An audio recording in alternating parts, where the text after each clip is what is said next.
एक बार फिर खुशामदीद आपको कहूँगी प्रोग्राम में। मुझे हाफिज़ साद हुसैन रिजवी साहब अमीर हैं तहरीक लब्बैक पाकिस्तान के, ज्वाइन कर चुके हैं। बहुत शुक्रिया आपका। अस्सलाम वालेकुम। साद साहब, सबसे पहले तो मुझे बताइए हुकूमत को पेट्रोलियम प्राइस कम करने के हवाले से आपने कहा है कि अगर आपने कम नहीं की तो फिर हम वही करेंगे जिसके लिए मशहूर हैं। तो सर, आप लोग तो मशहूर हैं धरना देने के लिए, तो क्या फैज़ाबाद पर फिर धरना देने जा रहे हैं? बिस्मिल्लाहिर्रहमानिर्रहीम। सबसे पहली बात यह है कि हमने हुकूमत को पहले भी तंबीह किया था कि पेट्रोल की कीमतों में इजाफा मत किए, लेकिन हुकूमत ने जिद और अपनी अयाशियों को बरकरार रखा। इन कौम के ऊपर एक पेट्रोल का बम, बिजली का बम और तेल गैस का बम ये सारे गिरा दिए। इसके मुकाबले में हमने हुकूमत को अल्टीमेटम दिया कि वो 72 घंटे में अपनी पुरानी कीमतें जो है पेट्रोल की 14 फरवरी वाली वो बहाल करें, वरना फिर हम एक उस कदम की तरफ जाएंगे जो कौम के हक में बहुत बेहतर होगा। और ये कहना कि जनाब एहतजाज की तरफ जा रहे हैं, मेरे भाई कौम को इन्होंने इस नहज तक पहुंचा दिया है, गरीब आदमी की रोटी पूरी नहीं हो रही, वो एहतजाज का सोचता ही नहीं है। ये तो हम है कि हम सांस ले रहे हैं और कोई इनके खिलाफ बात कर रहे हैं, कोई इनको जगा रहे हैं, वरना तो कौम तो नहज में पड़ी है कि उनको सर उठाने का मौका नहीं मिल रहा। तो ये अभी आप कबल अज वक्त कहना है कि यही होगा वो होगा, उम्मीद हम अच्छे की कर रहे हैं कि गवर्नमेंट हमारे अल्टीमेटम के अंदर अंदर कीमतें वापस ले ले। सर मुझे बताइए, कोई हिकमत अमली तो बनाई होगी ना? जी, हिकमत अमली मौजूद है। इंशाल्लाह वो जैसे ही हमारा अल्टीमेटम खत्म होगा उसके बाद ऐलान कर दिया जाएगा। हिकमत अमली है क्या? धरना या इस्लामाबाद की तरफ मार्च शामिल है इस हिकमत अमली में? उस हिकमत अमली में हर कुछ वो शामिल होगा जिससे हुकूमत ये कीमतें वापस लेने पर आमादा हो। अच्छा साथ साहब, हुकूमत का मौक़िफ़ है कि जो कीमतें बढ़ाई हैं ये IMF के कहने पर बढ़ाई हैं, कम कैसे कर देंगे? सब्सिडी देने के लिए तो खजाने में कुछ है ही नहीं। भाई बात ये है कि IMF के पास ये किस लिए गए हैं? कौम के लिए गए हैं या अपनी अयाशियां सलामत रखने के लिए गए हैं?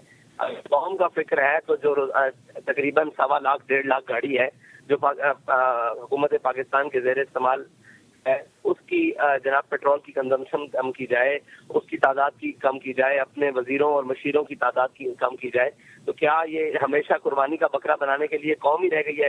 जब ये IMF के पास जाएंगे इसका मतलब यह है कि कौम के कपड़े उतरने शुरू हो जाएंगे, कौम के जनाब बेड़ा गर्क होना शुरू हो जाएगा, कौम महंगाई के अंदर पिसना शुरू हो जाएगी। ये तो मुमकिन नहीं है ना। तो हमेशा IMF के दरवाजे पर ये जाते हैं अपनी अयाशों के लिए और कौम पिस के रह जाती है।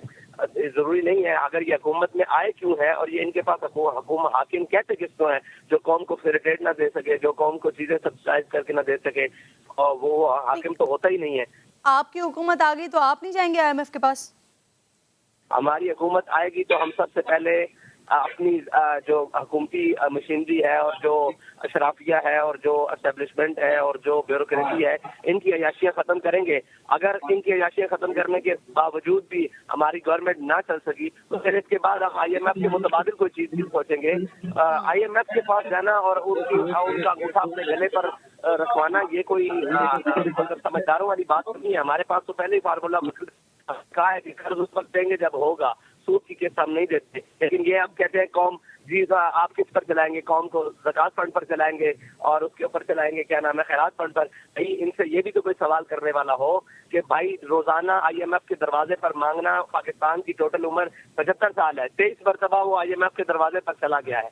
महंगाई जनाब 12.3% से लाकर 25.3% से कर दिया है, जिन्होंने 23% कौमी जनाब नुकसान में, कौमी कर्जे में इजाफा कर दिया है। क्या यही हल है कौम के लिए? साद साहब, आप अल्टीमेटम दे रहे हैं हुकूमत को 3 दिन का, 72 घंटों का। दूसरी तरफ इमरान खान साहब भी 5 से 6 रोज के अंदर अंदर अपनी तहरीक का आगाज करने जा रहे हैं, जेल भरो तहरीक का। तो ये एक साथ की टाइमिंग ये सिर्फ इत्तेफाकी है? मेरा ऐलान पहले है और इमरान खान साहब का बाद में है, तो इत्तेफाक तो इमरान साहब से सवाल हो सकता है या नहीं। मेरा ऐलान तो पहले है। अच्छा ये बताइए, मुमकिन है आने वाले दिनों में इलेक्शन की तारीख तय हो जाए सर? तो क्या पंजाब में तहरीक इंसाफ के साथ मिलकर इलेक्शन लड़ने के कोई चांसेस हैं? जी बिल्कुल भी कोई चांस नहीं है। जी आप कह रहे हैं बिल्कुल भी कोई चांसेस नहीं है पाकिस्तान तहरीक इंसाफ के साथ मिलकर इलेक्शन लड़ने के। बहुत बहुत शुक्रिया साद हुसैन रज़वी साहब, प्रोग्राम में मेरे साथ मौजूद थे।